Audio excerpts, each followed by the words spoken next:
This story is a message, a roadmap, a guide, a song of nature for dreamers, stargazers, watchers, and interpreters of the universe, bearers of ancient wisdom. For those intuitive souls who are waiting to be discovered. For those who have a hidden power waiting to be appreciated. For those who are looking for their tribe. For all those who see this world through other lenses. The lenses of energy, imagination, and freedom. Welcome.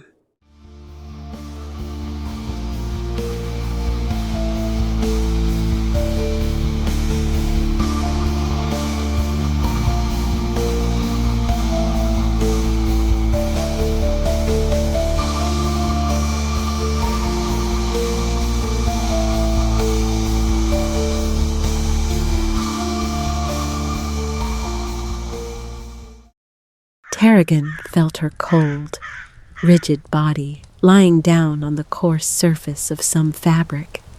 Her eyes were closed.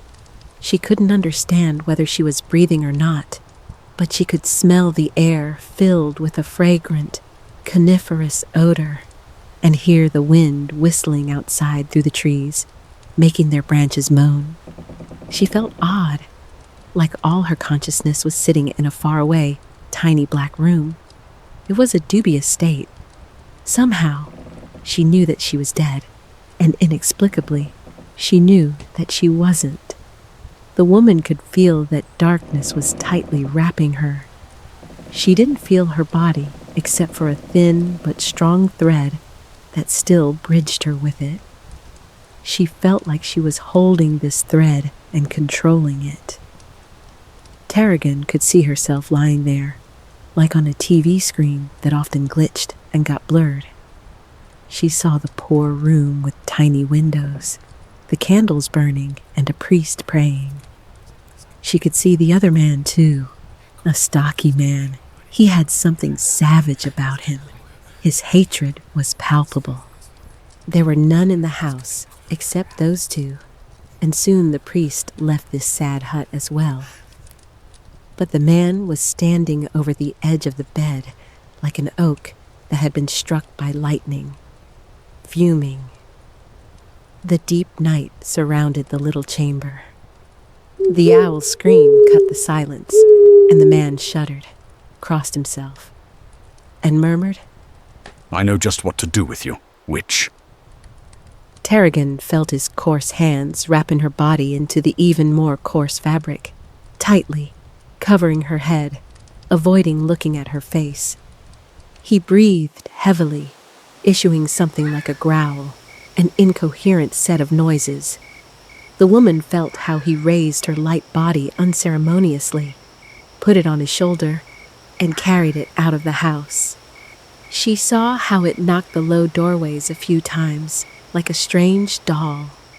The man went outside, stopped in the dark, grass-covered yard beneath the heavy sky, thinking.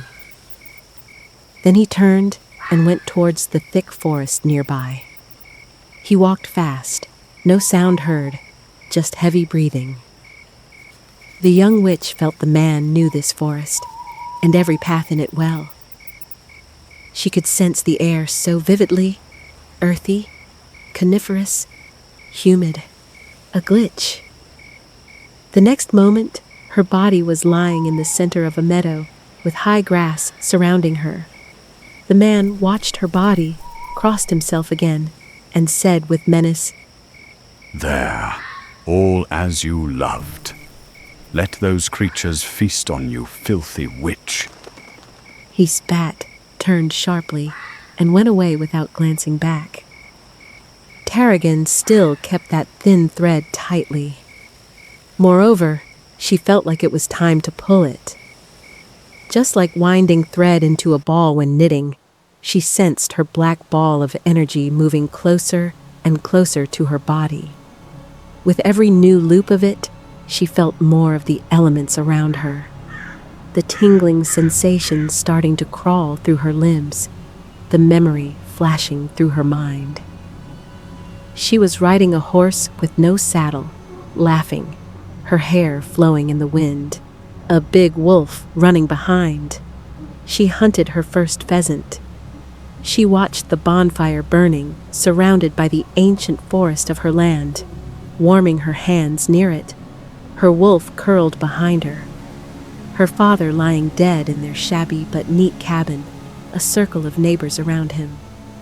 She was in a gloomy church, fuming, her hand in the merciless clutch of a strange man. A cruel, unhearing, savage creature, hiding under the false pretense of piety. The woman felt the warmth around her heart spreading, her fingers slightly twitching, her eyelids heavy. Suddenly, she sensed the light on them and thought, "Here you are, my old friend." She knew that the bright yellow disc, perfectly round and shiny, had glanced through the clouds. The young woman took a sharp, deep breath in and opened her eyes. Tarragon looked at the faded wallpaper of her room, breathing heavily, her body aching, her heart racing. What the hell? The dream was so real that she was surprised to wake up in her comfortable bed and soft sheets. Every image of that dream, every detail of that world still in her mind. It's like I know the story of that woman's life as my own. It's like But no, it can't be. The longer she thought about it, the more details, or perhaps memories, appeared in her head like long-forgotten photos from an old family album. Tarragon instantly knew it wasn't a normal dream.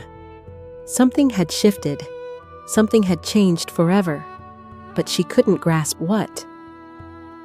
The only sensible thing I can do now is to write it down, every tiny bit of it. With an effort, Tarragon pulled herself into a sitting position, turned on the lamp, groped for her notebook with half-closed eyes, aching from the annoyingly bright electric light, grabbed a pen, and started to scribble, trying to focus on her uneven handwriting. As always, writing calmed her down, woke her up. Only this time, it seemed like her dream had been flourishing with new details. It seemed like the pen magically uncovered them by itself.